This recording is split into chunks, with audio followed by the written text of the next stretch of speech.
Good afternoon guys. तर आज अकॅडमीमध्ये सगळे हेअरस्टाईल शिकून झाल्याच्या नंतर मी पटापट माझं पॅकअप करून निघाली बाहेर, कारण की मला ना आज लवकर घरी जायचं होतं, कारण की विक्रांत बाहेर चालला आहे 3 दिवसाच्या ट्रिपसाठी. मग सोबतच त्यासाठी मी इथं खायला वगैरे घेतलं, त्याला पापडी वगैरे शेव जे ट्रॅव्हलिंगमध्ये लागतं ते सगळं घेऊन गेली मी. त्यानंतर इथून पटापट निघाले आणि तुम्ही बघते आता संक्रांत इथे जवळ, तर खूप सारे तिळगुळ वगैरे इथे मिठाई आलेली आहे आणि खूप छान वाटते बघायला हे सर्व.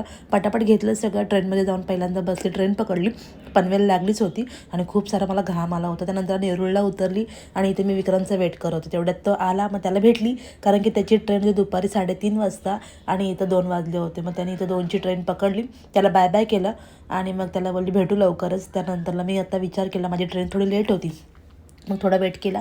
त्यानंतर मग घरी आली आणि घरी होतं चिकन पुलाव, पण खायची काही इच्छाच नव्हती. सोबत मेथीची भाजीसुद्धा होती, पण मी विचार केला की चल यार संध्याकाळी जेवूया. मग बाबूसोबत थोडासा टाईम स्पेंड केला मस्तपैकी.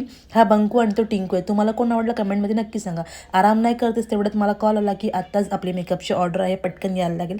तर पटापट गेली लोकेशनवरती. हा क्लायंटचा बिफोर लुक आहे. पूर्ण लुक बघायचं असेल तर पार्ट 2 तुम्ही नक्की बघा आणि हे माझं तुटलेलं पॅलेट 2 नक्की बघा स्टोरी ऐकण्यासाठी. बाय गाईज, भेटू नेक्स्ट ब्लॉगमध्ये.